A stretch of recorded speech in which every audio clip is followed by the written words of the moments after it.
Yo, yo, yo, what's up, everybody? Thank you for joining us today. I'm going to give us a little bit of time to get some attendees in, as we have quite a big list of people coming to join the webinar. But I did not bring any really good elevator music to hum for you. Maybe Chris can do that for us. I don't know about that. We do have a Blaze soundtrack, actually. We've got quite a few musicians on our team at Blaze, which is really, really cool. What? And so for our town hall, every year we usually get a new soundtrack from our team, which is pretty cool. So we play that. I should have prepped that for you guys, so apologies on that. That is dope. Yeah. That's really dumb. Yeah, Uh, We oh, go ahead, Andrew. we have a music internal thread, like internal chat, where people post music, which one of these days we should go back in and make a playlist. I agree. We have enough musicians on the team. I'm sure we could get some stuff together. Yeah, jam band. I was Yeah. extremely impressed. Like our soundtracks are like good. So I was actually impressed with the team when they came up with it. So I was like, all right, let's keep this rocking. And it's really fun. Everyone dances in our town hall for a minute before. Well, I'm a big fan of that. Our co-founder Danny is in a what he calls a dad band here in Denver, and they play relatively often, and they do some interesting stuff. Like they're kind of like a funk jam jazz band, if you will, and they did a cover of Britney Spears' "Toxic," which is particularly hilarious, all instrumental. So I know we could at least pull a couple tunes from him. We have a couple other bassists in the like. Actually, we're a very bass player heavy team. I found, which is rare. Much shout out to the bassists out there.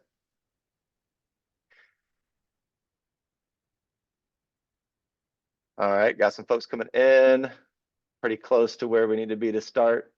Just gonna give us one more minute. Welcome everybody. Excited to talk about all this stuff.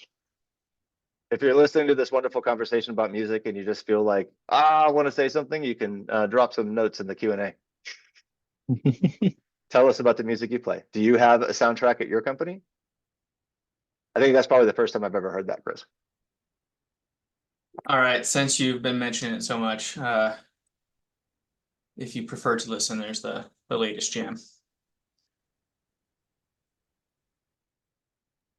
Anyways, I'm really excited to get going on this. Looks like we got a few folks trickling in here, so maybe another 30 seconds, Brad, and let's get this thing Yeah, on. yeah. Yep. I don't want to be icing the kicker by any stretch of the imagination. Yeah, actually, let's just go ahead and kick it off. For those that are a little bit late, they can always catch back up on the recording. Hi, everybody. Thank you for joining. I'm Brad Bogus with Happy Cabbage, and we're excited to share this webinar with you because one of the things that we hear in the industry on a constant basis, and it's at every conference panel, it's in every thought piece people are throwing out on LinkedIn, is about how cannabis brands can actually like thrive, how retailers can thrive going into the next year. Knowing that we're in an economy that's not necessarily helpful in that regard, right? So as we are going through what may be yet another difficult year of survival, there is a way to thrive, and that's what we're going to be talking about. We actually want to get into the data and the nitty-gritty here. We're happy to invite Chris Violas, the CEO of Blaze, here to join us.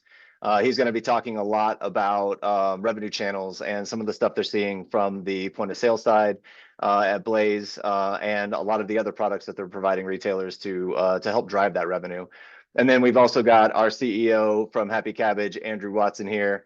Andrew is going to be digging into a lot of the data that we're seeing on the inventory side, as we've been working very heavily with purchasing managers, buyers at the retail level, and trying to solve the inventory problem, which is really quite deep.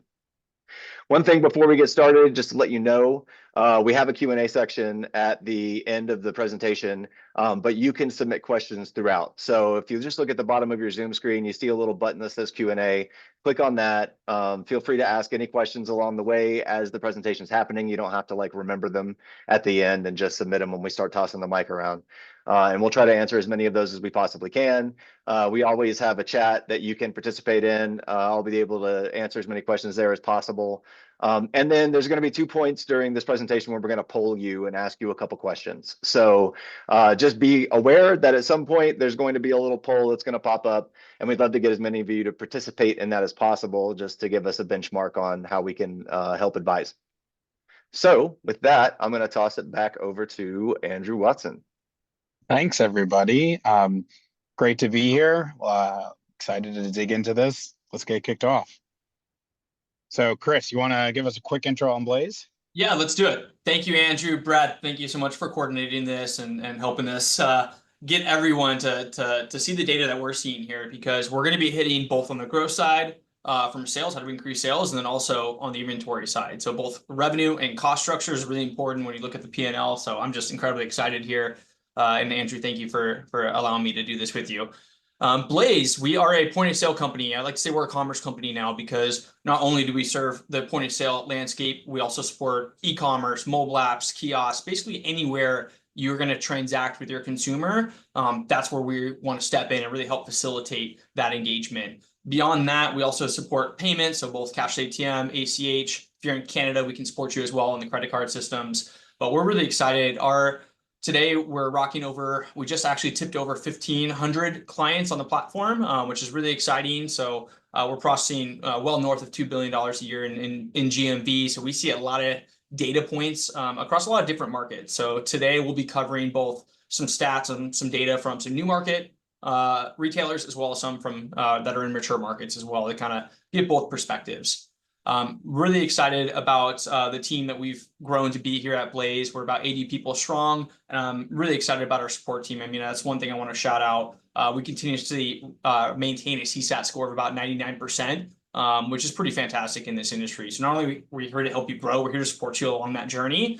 And with that said, we'll be talking about some of the different products we can offer to help you thrive in 2025. But really, the idea on this call is to give you guys some inspiration, right? To kind of light the fire and see, if our tool says that is the right fit, that's great. But if not, hopefully you take away some valuable data points here.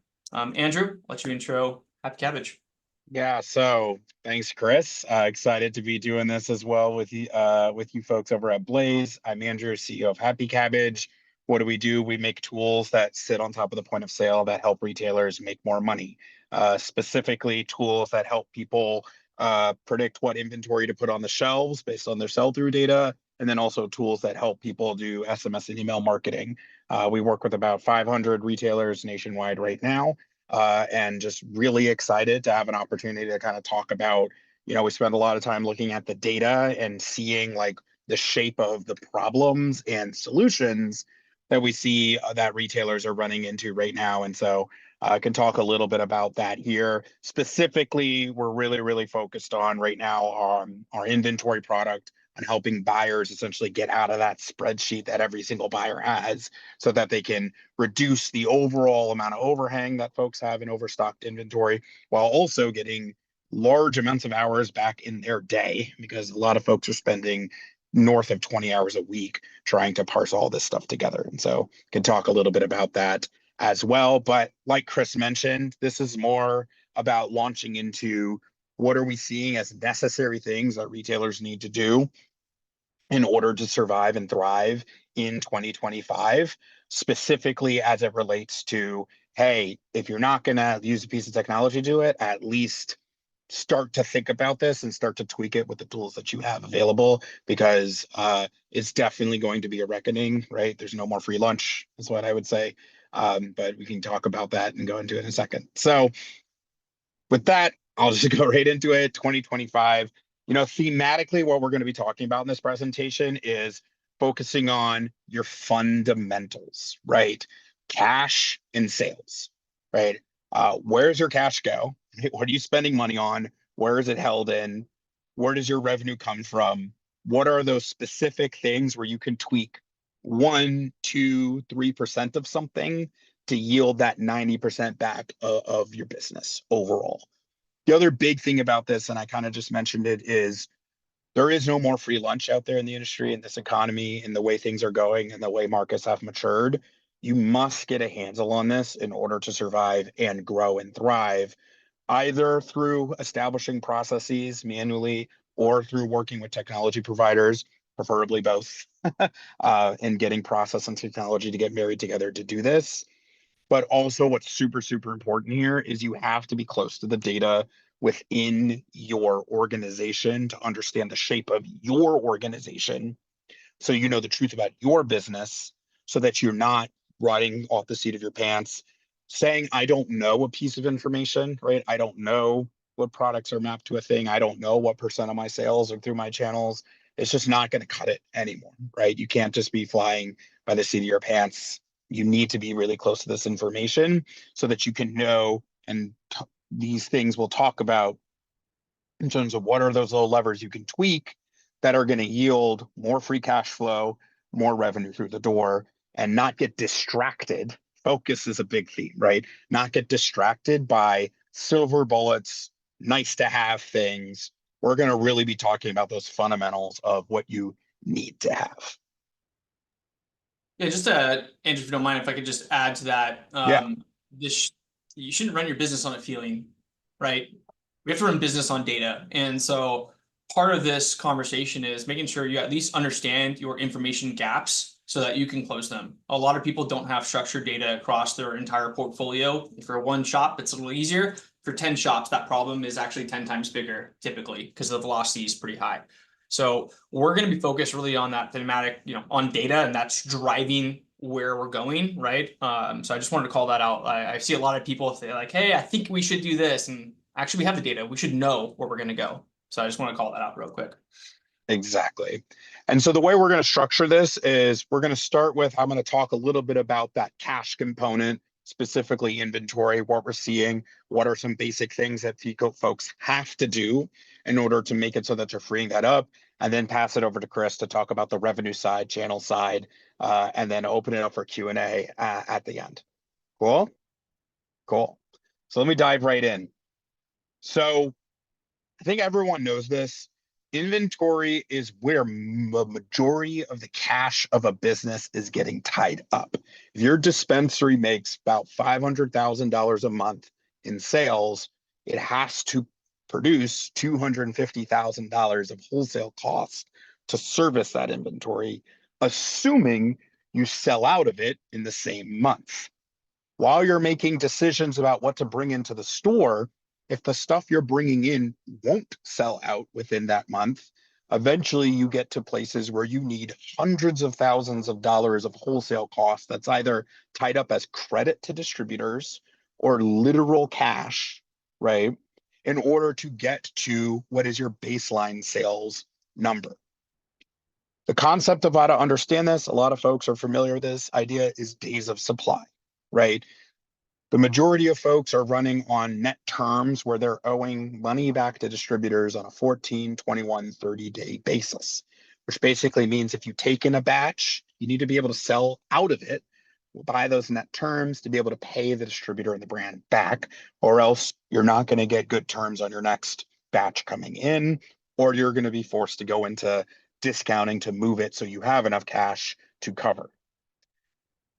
On that number, days of supply, the average dispensary today, looking at a sample of a few hundred dispensaries that we have, a couple hundred dispensaries in about 7 adult use states, is 46 days of supply. So when the average distributor and brand is coming in and saying, hey, you owe me money back within 14, 30 days, but the average store actually takes 46 days to turn over their inventory today, the math doesn't line up, right? There's just not enough cash. And this is where things start to bleed out the back end, which ultimately is just junk in the gears and the entire supply chain, right? You're not able to pay the brand back. They're trying to get different margin things. You're trying to go through these fire sale things to try to cover the costs. And you're not able to actually deploy and build strategic stuff because you have this problem under the hood, right? Some other numbers on this problem, the average dispensary has $181,000 in wholesale inventory that will take over 30 days to turn over, right? So that's a lot of money per store, right? And again, that's an average. Bigger stores, that number can grow very, very large, very, very quickly. Now, most folks, that is credit, right?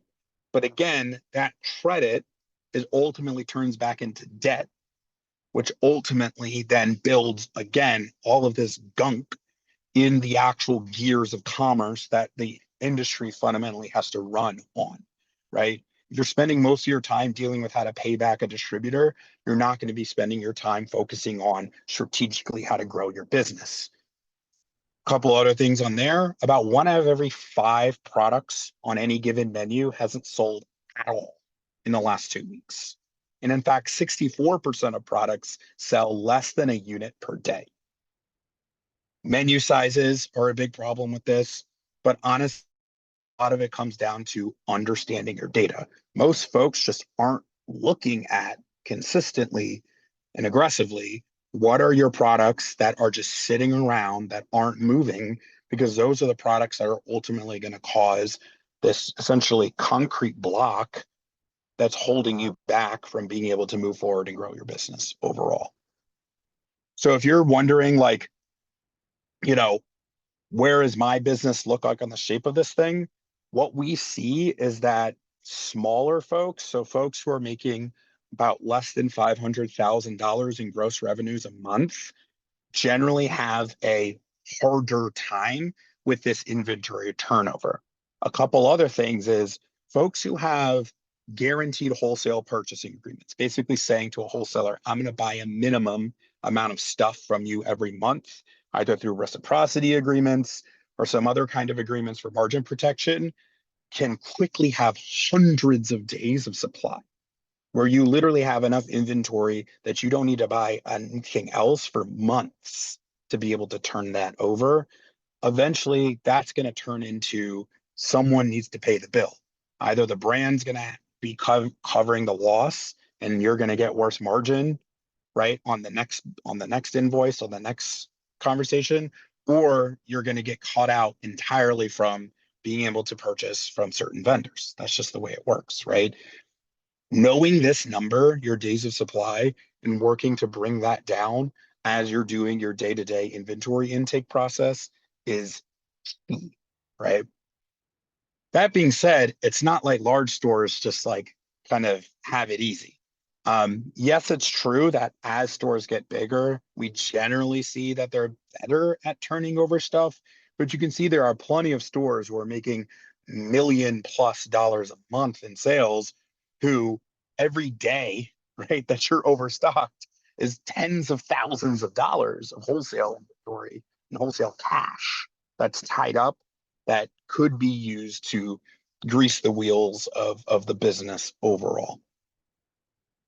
Now, a lot of folks, when we present this data, will come back and say, well, what I do is when the vendor comes back and I didn't sell fully out of the batch, we discount it, right? We'll say, hey, we'll discount it down to 50% with a BOGO. We'll run some kind of promotion to get it to move out, so we have enough cash to pay back the vendor, and we'll get the vendor to cover that on credit memo.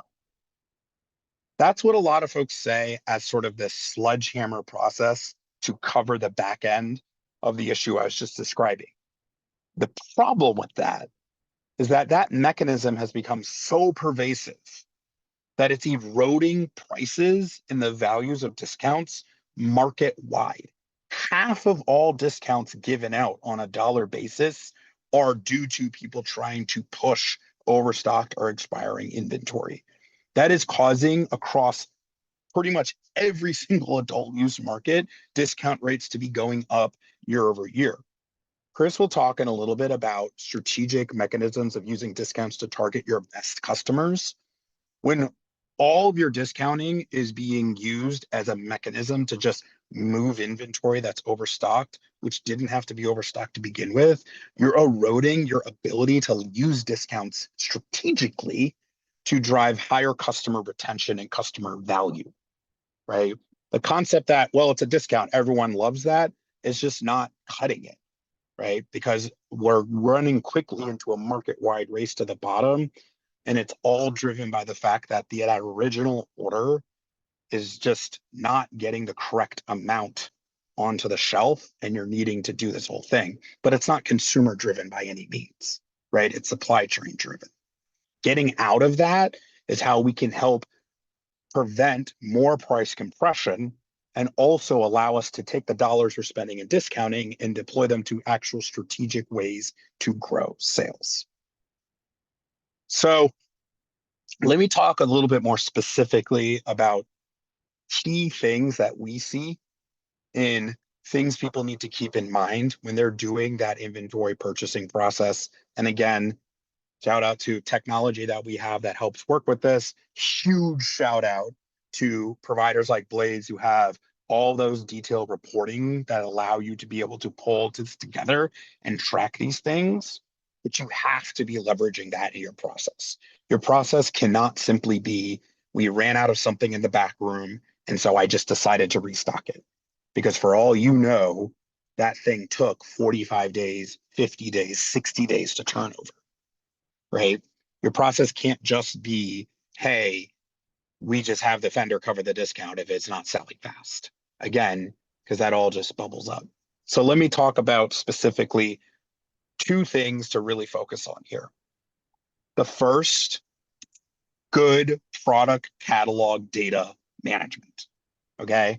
This is key when it comes to being able to even know how many days of supply you have on hand, how fast something sold, particularly as you scale this across stores and stores, right? We see all the time that people don't realize that they're overstocked on Jeter 1 gram pre-rolls because some of their stores in their ecosystem haven't put Jeter into the brand field, right? Sometimes it's hard to search and find because you're using different fields in the systems to do different things. Having clean product catalog mapping so you can very easily look up how much Jeter 1 gram did we actually sell across the whole store portfolio, across multiple different stores in the last 30 days is really key to be able to know how long it's going to turn over the next 30 days, right? Yep. I would just tee up to Chris, because I know you guys are working on a ton of this, but this is like a huge problem that we see that really is preventing people from even knowing these issues right now. Yeah, and Andrew, if you really think about it too, it's not just products, right? The customer side. I can't believe how many folks at multiple stores can't track the customer journey across, whether it be store to store, across the channels, and we'll get into this later, but it's the same problem set, right, on the sales side. And so Exactly. Again, really getting down to that core data set and making sure we get structured data. It's normalized across all of our places, whether manual, whether through a tool set, doesn't matter. I mean, those that have a tool set, it's going to go faster, but just having that understanding is going to allow you to get to these calculations I think you're going to get into. Exactly, right? And particularly when it comes to being able to hierarchy, look at groups of products versus individual products versus brands versus groups of customers. The structured data is the thing that unlocks all of this. The second thing I would say is two common mistakes that we see in the math that people are doing manually in order to try to figure out how much inventory they need that lead to incorrect purchases that cause these oversupply problems. So the first is making sure that you're actually tracking your stock events closely, you're tracking your batches closely, and you know when something came into stock and out of stock.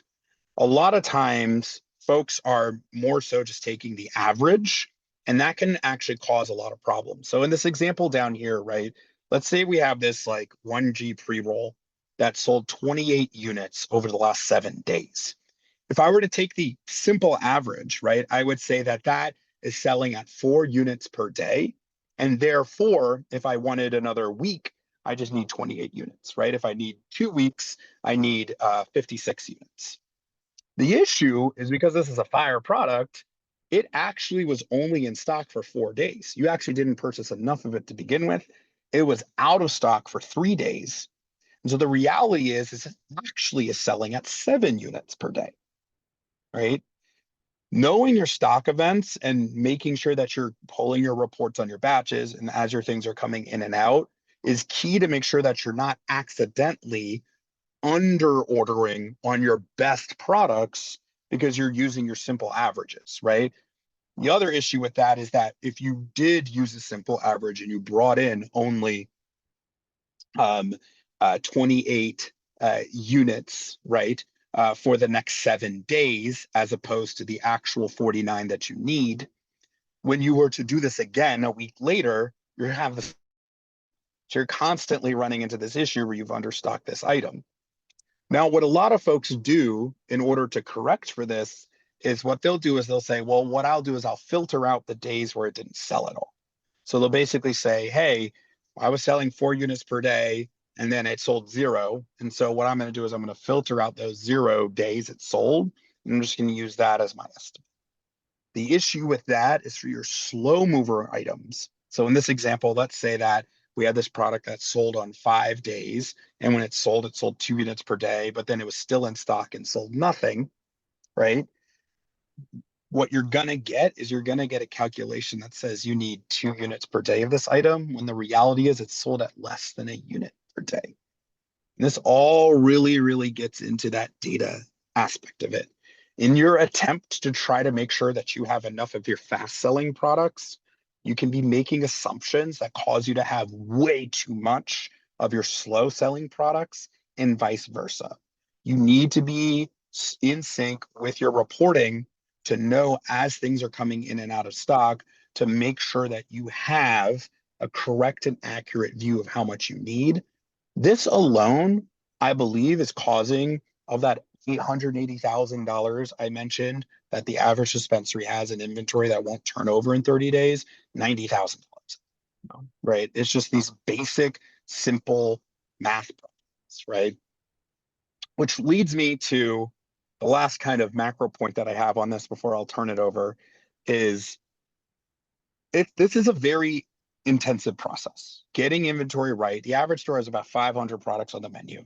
Getting this right is very intense. But there's no more free lunch, right? You have to spend the time to get this right, because if you're cutting corners, if you're avoiding doing the math because it takes time, being a little bit wrong can be incredibly expensive, right? Average dispensary, if they get their order off by 10%, that's $37,000 a month.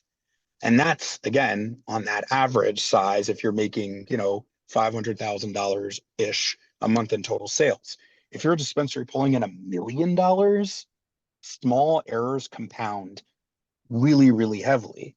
And the issue, right, is that all of this is just blocking and tackling table stake stuff to get the job done day in, day out, so that you're getting better at turning over your inventory so your cash isn't getting held up. None of this is actually related to the strategic stuff about bringing new customers in the door, right? None of this is related to the actual stuff where it focuses on optimizing your revenue channels. But what you got to make sure of is that you have the processes dialed in, so this stuff is just running itself in the background. And once you get it under control, it's done. It's under control, and you can focus on growing your dispensary above and beyond. And that's a little bit of what I'll tee up for Chris to talk about just now. Yeah, and Andrew, real quick before you switch, I have a question for you. Yeah. When you're looking at some of these problems, right, and in particular on the failing to get the ordering right, do you see that more pervasive in older markets, more mature markets, or new markets? Yeah, that's a great question. Yeah, so new markets kind of get to benefit from the fact that there's just not enough supply on the market, right? You hear all the time when you talk to folks in really, really brand new markets, I just order what's ever available because I don't have enough to turn over. However, that gets people into a false sense of security, right? Because they don't have to deal with this. And then another harvest hits, right? So the greenhouses get built, the lights turn on, the plants get grown, the oil gets extracted. All of a sudden you have a whole new larger amount of product hit the market, and very quickly, and we're talking about in the order of first 18 months of a market launch, you will start to run into this really, really quickly. And because you haven't had to deal with this problem all of a sudden starts really compounding and growing really, really, really fast, which then goes to your point you're saying on the mature markets, this issue is pervasive, right? And I think we've seen some very public examples of it, right? When we talk about herbal, talk about MedMen, right?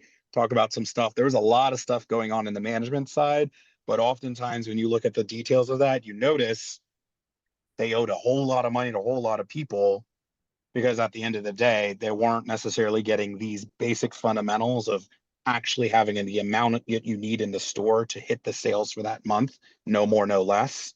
Correct. I think that's a great analysis because we see exactly as you described new markets, gung ho, let's get whatever we can, let's put on the shelves, right? We're the first open, second open, whatever the case may be. But that tends to put people in just bad behavior, buyers in bad behavior in terms of just buying anything they can. Next thing you know, your SKU count is, 1,000 because you have so many different SKUs, and now it's hard to actually figure out what is, who is my ICP? We're gonna start transitioning to me, but like, what do actually people want, right? I have too many products. So anyways, really fascinating stuff, Andrew. I'd happy to take it from here. So let's jump over and talk about kind of growth, right? Because there's the OpEx and inventory side, obviously, but now we're going to talk about how we grow this strategically and in a smart way and efficiently. So, whether it be conferences or meeting with customers, the number one question I get asked over and over again, or sorry, questions are these two right here. How do I grow sales? Especially in more mature markets. Hey, we're flat year over year. We're starting to decline year over year. How do I pick this up? And then also, how do I increase retention? And so we'll talk about all these different ways and how they're really, retention, increasing sales are all pretty much tied together. And we'll look at how we're going to attack this. But while there could be many different ways to approach these questions, I tend to steer towards a data-driven approach because at the end of the day, that's going to get us to, again, be able to get faster action as well as more accurate action. So what type of data? And these are other questions that come up. How do I manage and maintain the data? To Andrew's point earlier, how does this lead to increased sales and better retention? And so, for us, I think those that will make it in 2025 will really figure out the connection between data and action, as well as revenue, growth, and retention. Those are kind of key things that we're going to be really diving into. Andrew, can you hit the next one, please? All right. So if you're going to take anything away from what I'm saying today, it's this slide right here. Everything else doesn't matter. It's all teed off of this. So I recommend really looking at this, and this will determine how we, take action on this. But, if you look at your retail sales in a typical retail environment, you typically see that 1 to 2% of your customer base is driving 15 to 20% of your revenue. They're great customers. They come back, they spend, they're loyal, right? And then after that, it starts to really drop off in terms of retention and their contribution to the bottom line, or to the top line rather. So if you're going to increase sales and retention, you've got to figure out a really effective and convenient way for your consumers to purchase, as well as focusing on the most efficient way as an operator to go ahead and service those customers and fulfill those orders. I see a lot of people, especially new markets, you see these beautiful brand new doors opening up. They got 10 people on staff on the floor.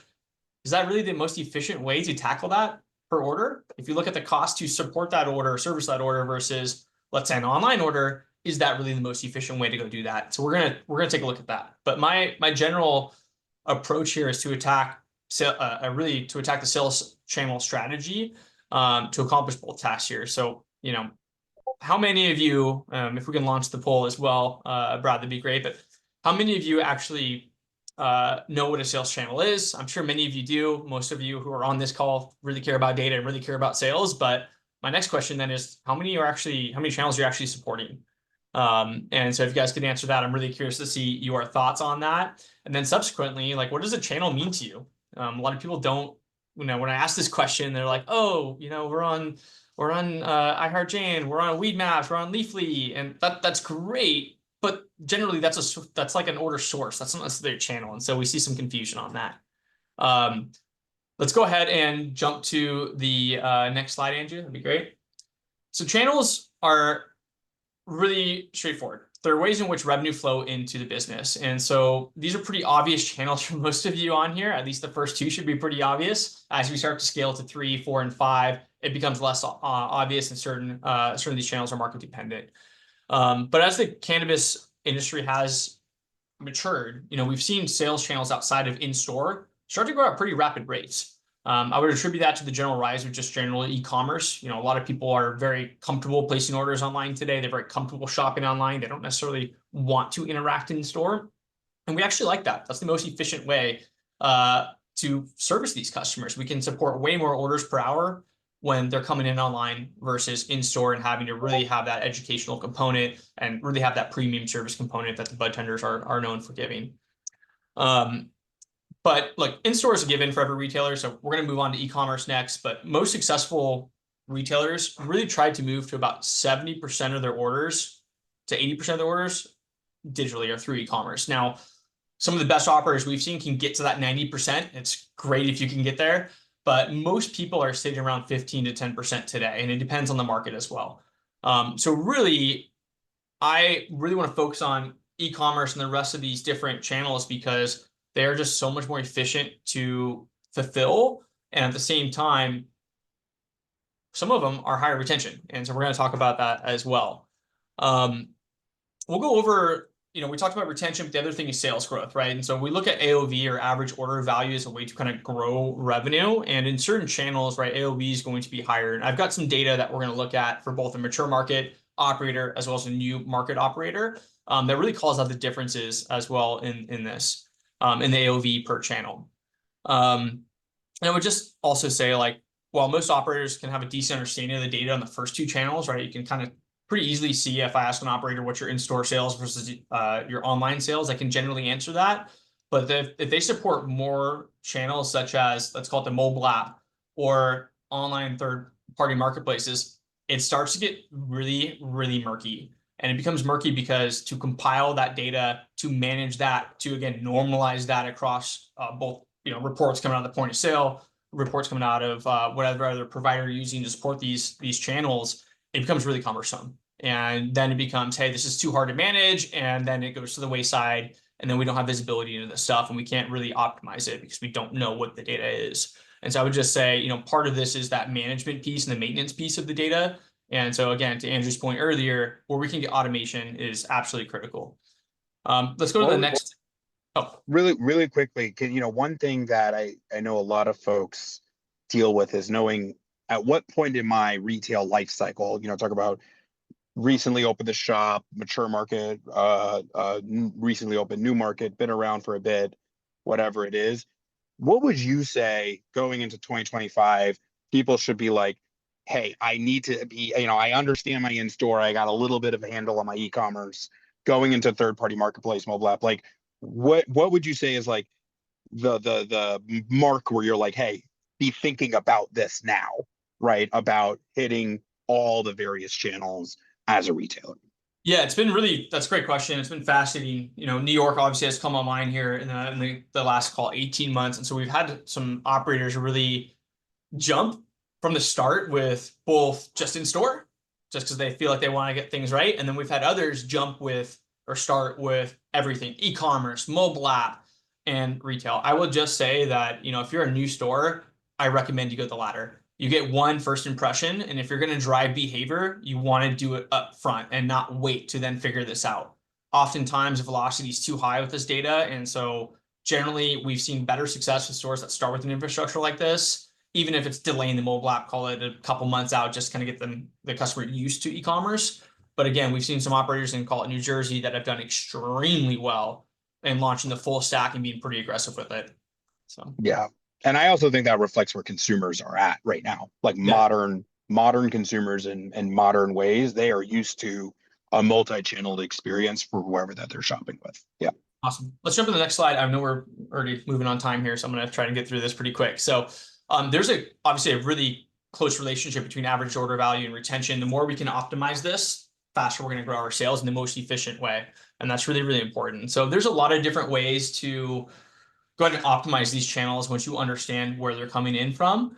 But the goal here is once we understand those channels, like we should understand the retention within those channels, and we need to drive customers there as fast as possible. So to Andrew's point and that question, some of these operators that are new on the East Coast are starting off saying, hey, place an order online for your first order, or when they go to pick up they go in store for the first time, they're immediately getting these guys, hey, download the mobile app. This is how you get it set up. This is how you place your order. And they're really driving people to that channel And that's where we start to see that repetitive purchase behavior. And that's what we like. And you'll see in some stats here on the next slide that the AOV may change a little bit, but these customers come back more often. And so there's a really interesting relationship between the AOV and retention that we'll see here. We talked about incentives, and if you can go back one more, thank you. We talked about incentives in the form of discounting, and Andrew mentioned the supply side pressure really generating some of these discounts.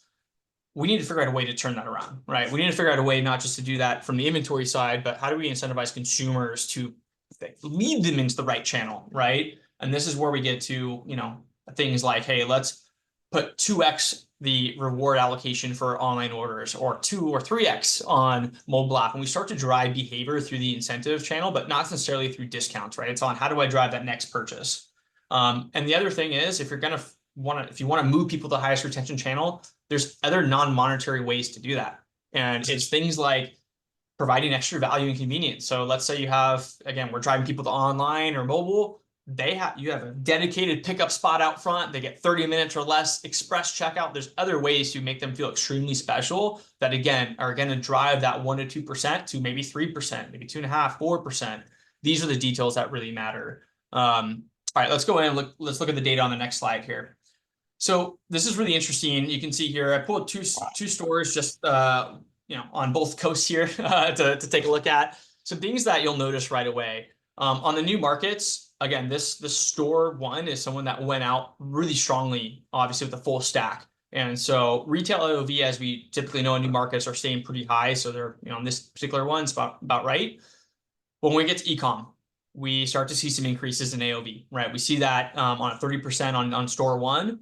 And you look at the mature markets, this is what gets wild, 53% jump. And so while this may not be a great sample size, it's really, I still think it's true for most dispensaries today. And then you start to look at the mobile AOV. And, in in the mature market, store two, it's a little higher, not by much. Whereas in store one, the new market, it's actually a little bit lower.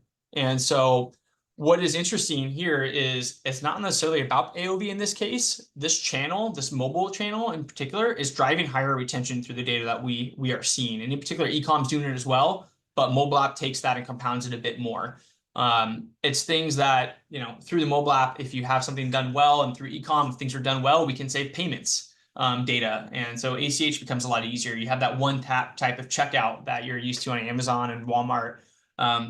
We all know how hard payments are in cannabis today. It's not fun. And so let's go to the least risk channel, right? That always processes and always deposits. And so that's why we're seeing, I think, the retention numbers go up when we see on these channels. It's just more convenient. It's easier. It's less of the, hey, I go in store and I can use my debit card one day and the next day I can't. And oh no, I've got a lower AOV, right? It's more consistency that we're seeing that's driving this type of growth. One thing I'll say to this and to that, like, there's a lot of market change happening over and over and over again in cannabis, where data is going in all various different directions over years. The one incredibly consistent truism that I would say that I've seen constantly is this AOV delta and these retention deltas on these mobile channels, e-com channels. People just have higher ticket sizes buying online everywhere we look, whenever we look at that data. And I think that that's going to be true for the vast majority of the foreseeable future. It's incredibly consistent. It's kind of wild to watch. So Yeah. Let's go to the next slide. So what does this mean for 2025, right? This means focus, right? Andrew mentioned it earlier, but we really need to focus on growing the best 1 to 2% customers to more like 4 to 5%, using smart channel strategies to move into high retention channels. And again, this all starts with visibility and understanding, but those that have that connected visibility are going to be light years ahead on efficiency and just have a more sustainable business, right? This is all centered around the P&L, both on the cost and the revenue side. So, I really want to tie this back to Andrew and the great work he's doing with Happy Cabbage, but focusing on both, again, the expense side, on inventory and optimizing that, on the revenue side through the channel strategies I'm talking about. This is what's going to separate you in the market. Hands down, if you're a 10-store chain, 2-store chain, it's going to allow you to be that 3, 4, or 5-store chain. So really excited with all the work we're doing. Andrew, thank you so much. Brad, I want to kick it over to you. Let's talk some Q&A and see what we got. All right, all right. First off, I want to thank everybody for submitting your questions thus far and for answering the polls. If you have any more questions, please continue to submit them as we go through. But we've already got a couple here that we can start with. Chris, did you say something? No, I love this question. So it's a good question. Yeah, and before we get to that, I just wanted to say also thanks for participating in the polls. It seems like in that last poll, the breakdown is definitely equal and heavy in-store and e-com, with mobile apps actually being the lowest percentage. We had 29% of respondents say that they have a mobile app for their store, whereas 86% are saying in-store and e-com, 57% using marketplaces, and 36% of them direct to consumer. So it's kind of an interesting breakdown there. I think that's about right too. Not, mobile app isn't for everybody, right? It takes time. You need brand equity behind you. You need to have a good base, ideally multiple stores if you can have that. So it's not for everybody, but that doesn't surprise me on that ratio. So it's good to hear, Brad. I promise this isn't something I teed up, but something that somebody from the community actually asked. So I'm not shilling for Blaze here, but the question is, if we're already using Blaze for website and ecom, what's the cost to add the app? Since you mentioned mobile apps.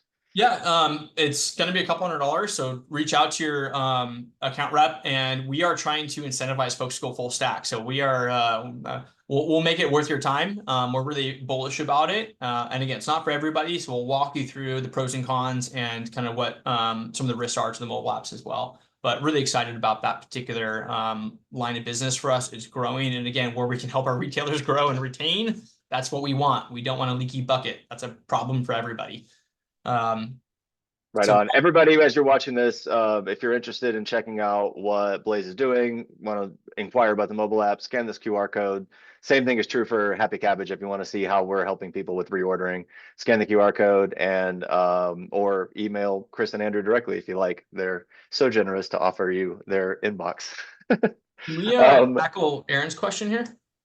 Yeah, absolutely. So the question here is, what about states that don't allow discounts? What's some better ways to incentivize without discounts? Member pricing. Yeah. Don't discount. Change the price.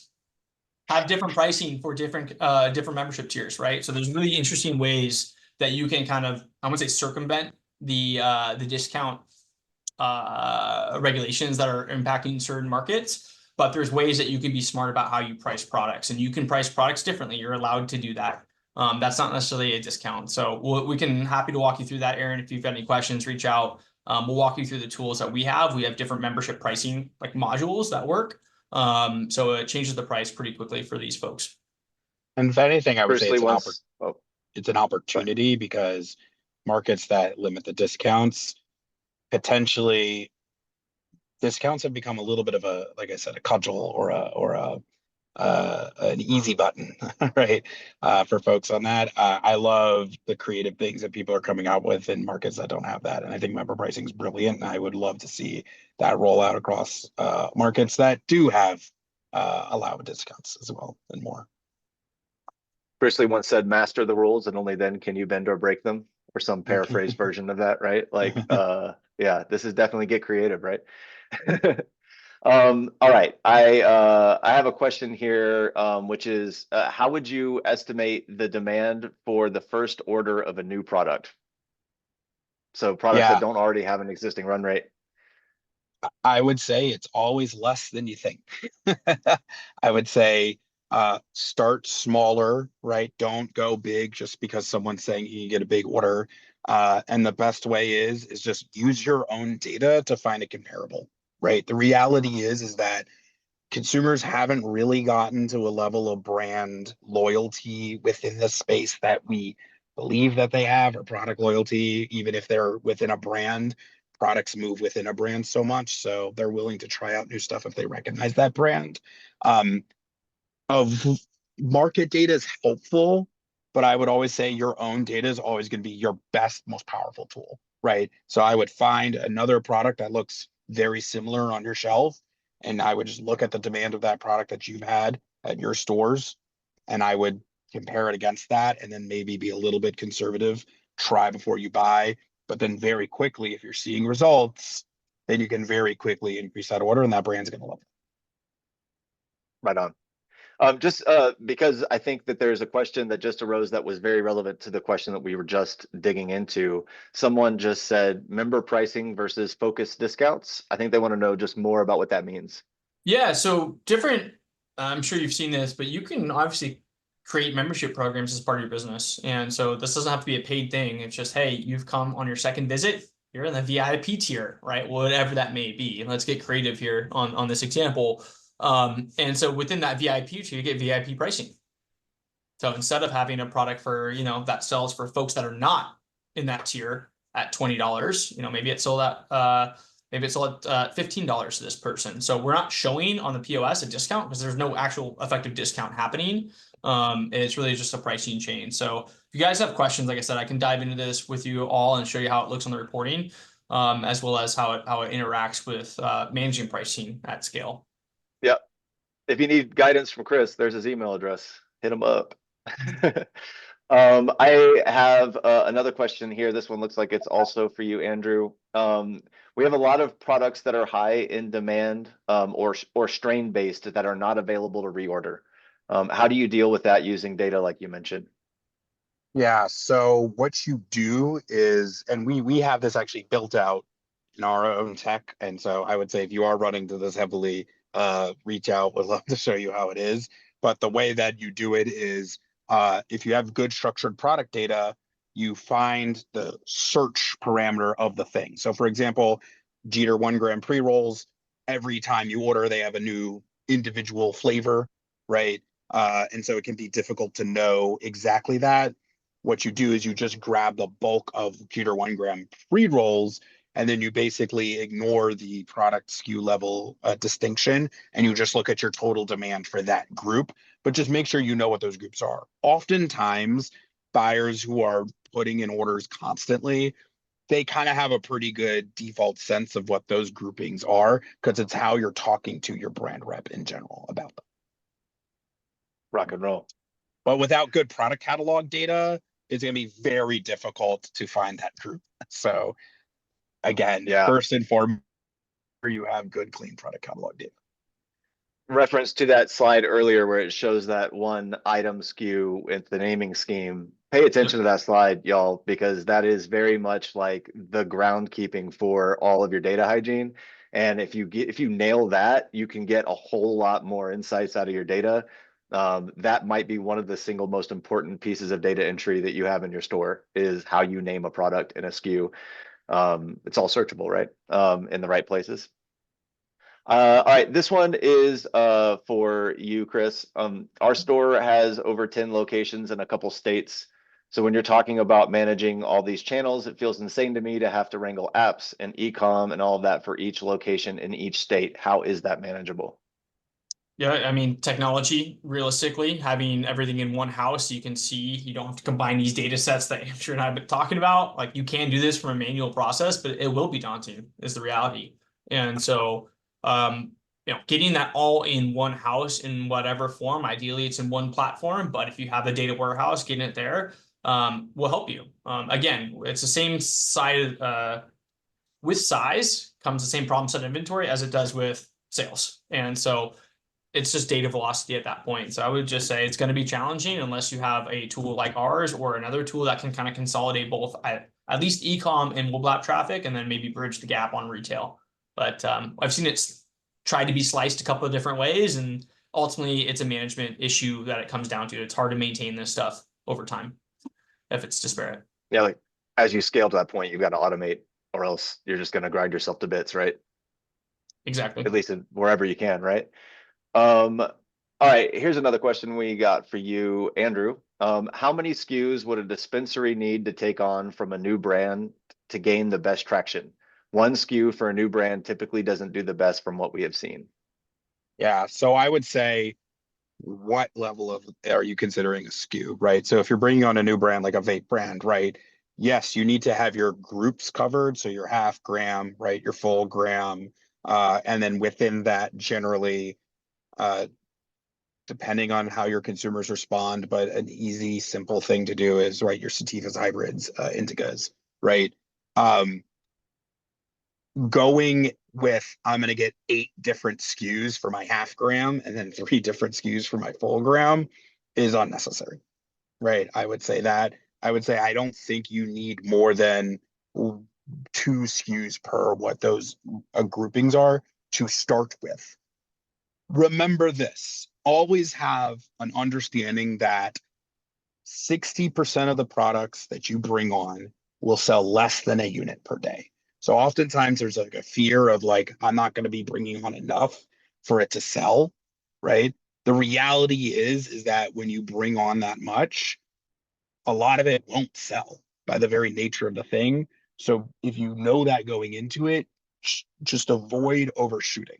If you would rather have a situation where you bring in 1G, 1/2G, right? And then maybe like a disposable or something like that. You see it moves quickly and then you expand versus a situation where you bring in 5 SKUs per product line and it's not moving. And now you have to deal with that, right? That's all. And like a specific simple example, like let's say you're putting Wana gummies on your shelf for the first time or whatever. I mean, obviously Wana wouldn't be like a new brand probably to you, but as a retailer, but like, how many flavor profiles are you talking about? Like maybe just like 2 per grouping, you're saying, like, or would you say 2 per product? Yeah. Right. Right. Yeah. And by product line, and this is where we just have very poor nomenclature and ontology in this industry in general, but product line, I mean like your 5 milligrams, right? You should probably have, a sativa, indica, hybrid, and a sleep 5 milligram, right? Yeah. For your 100 milligrams or your 10 milligrams, right? As opposed to trying to have 10 or 5 for every single one. That's where we start to get people running into big problems quickly. The reality is that most consumers' demand is going to be at that product line level, not at that individual flavor level. I see a couple participants throughout have raised their hand at this at various points, and the best thing I can tell you is if you have a question, drop it in the Q&A so that we can get it, because I can't add you to the webinar live to ask your question for what it's worth. Here's a question for Chris. Yep. What are some ways to encourage customers to use an app versus the website? Have the fidelity to be able to give different discounts and different loyalty promotions, however you guys want to attack it. Again, loyalty, double loyalty points, call it as an example on the app, versus or you get $10 off versus $5 off on e-com. So have the flexibility and to be able to do these what we call channel-based types of promotions. A lot of people don't do that. They'll do a blanket promotion. Hey, for every channel, it's $10 off Jeters, let's call it, for today. And it's, hey, no, actually, you know what? It's $12 off, let's call it, or $10 off on the mobile app, $7 off on e-com, and maybe $5 off in store, right? They're already in the store. They're going to buy. Don't discount there. Discount where you want them to move. And so this is the type of tools that we can offer, at least at Blaze, to give you that fidelity to kind of, again, change that behavior the way you want it to, where you want that customer to move. Rock and roll. Andrew, or maybe this is for both of you. How do discounts impact run rates?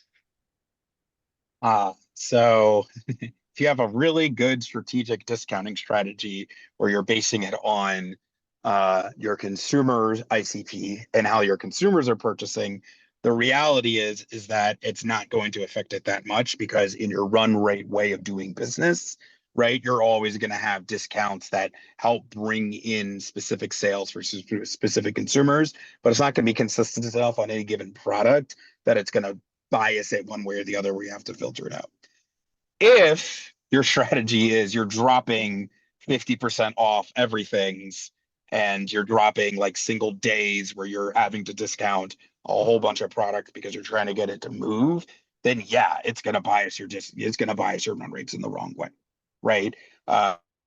Would say one simple way to do that is knowing the days that you were driving the most things, be consistent about what those days are, if it's a Friday type of thing, if it's a Tuesday type of thing, and then in your data, making sure you have that logged or tracked and then filtering out that so that you're getting a much better, smoother baseline of run rate.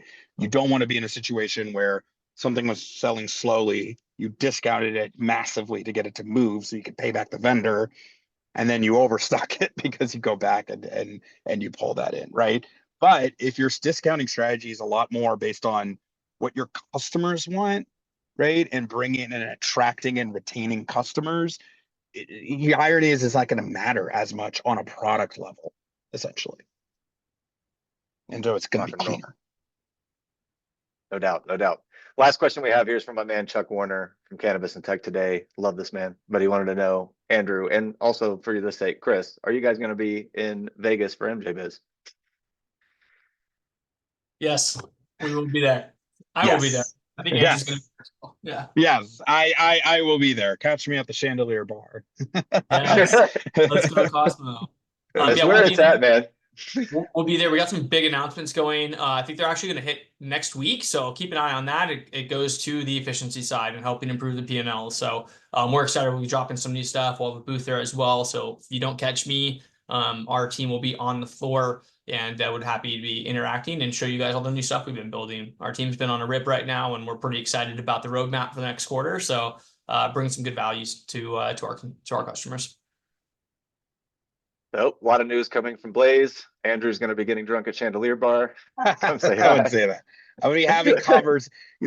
Hear me yelling from the rafters about how we all need to get our inventory under control, or someone else is going to go under owing somebody $500 billion, and it's not going to be good. So That's right. That's right. All right, everybody. Thank you so much for joining. And just as a reminder, we do have a recording version of this going out afterwards to all the attendees. So you can go back and review any of this as you see fit. And feel free to share it amongst your network. You know, we want to get the information out there. Education should be free. Anyways, thank you for joining, and we will see you later. Thank you.